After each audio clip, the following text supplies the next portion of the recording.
Hello అండి, welcome to అమ్మ channel. ఈరోజు మనం శ్రీరామ నవమి నాడు శ్రీరామచంద్రమూర్తికి పెళ్లి మహోత్సవంలో జరపబడు పానకాన్ని మనం తయారు చేసుకుందాం. ముందుగా కావలసిన పదార్థాలు: బెల్లం తీసుకుంటున్నాను, చల్లటి మంచినీళ్ళు తీసుకుంటున్నాను, మిరియాలు, దంచిన యాలకులు,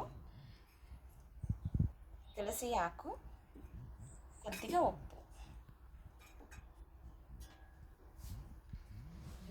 జగదానంద తారకుడు శ్రీరామచంద్ర ప్రభు తన పెళ్లి మహోత్సవానికి ఎంతో ఇష్టమైన పానకాన్ని మనం ఈరోజు తయారు చేసుకుందాం.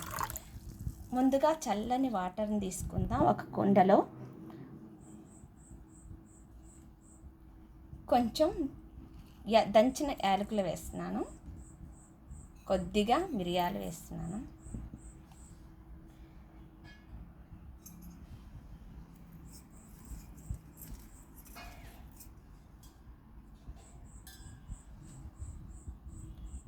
తులసి ఆకులు వేస్తున్నాను,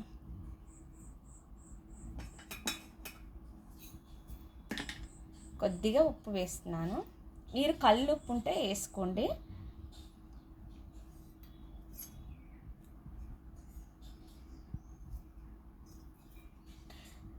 శ్రీరామచంద్ర ప్రభు అమ్మవారు సీతాదేవికి పెళ్లి మహోత్సవంలో ఎంతో దప్పిక అయినప్పుడు, దాహం అనేది తీరకుండా ఉన్నప్పుడు ఈ మాసంలో ఆ శ్రీరామచంద్ర ప్రభు తన చేతులతోటి అమ్మవారికి సీతాదేవికి పానకాన్ని తయారు చేసి ఇవ్వటం ద్వారా దప్పిక అనేది ఆరుతుంది. ఆ పానకం ఎలా తయారైందంటే, ఒక కుండలో నీళ్ళని తీసుకొని ఆ శ్రీరామచంద్ర ప్రభు బెల్లాన్ని వేసి కరిగించి ఆ తర్వాత సీతాదేవికి ఈ పానకాన్ని ఇవ్వడం జరిగింది. ప్రతి సంవత్సరం పెళ్లి మహోత్సవానికి సీతాదేవి ఈ పానకాన్ని శ్రీరామచంద్ర ప్రభు ద్వారా తీసుకుంటుంది. ఈ కథ ఇలా జరగబడింది. ఇప్పుడు మనం బెల్లాన్ని వేసుకున్నాం.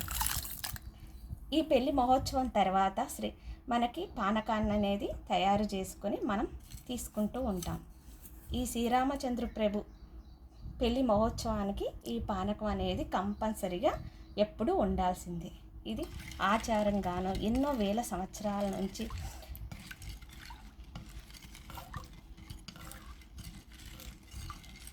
ఇలా కలుపుకోవాలి.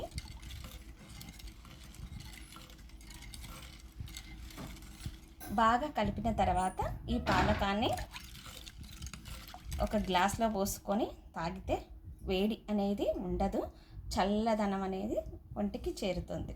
ఈ ప్రసాదం వెనుక ఉన్న రహస్యాలు ఎన్నో ఉన్నాయి.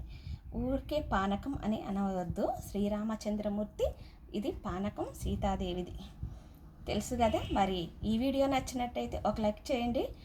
ఈ పానకాన్ని పెళ్లి మహోత్సవం నాడు ఖచ్చితంగా ఈ పానకాన్ని అందరూ ఇంట్లో తయారు చేసుకొని ఆనందించండి. ఈ వీడియో నచ్చితే ఒక లైక్ చేయండి. మన ఛానల్స్ని ముందుగా సబ్స్క్రైబ్ చేసుకోండి. మరో వీడియోలో మళ్ళీ కలుస్తాను.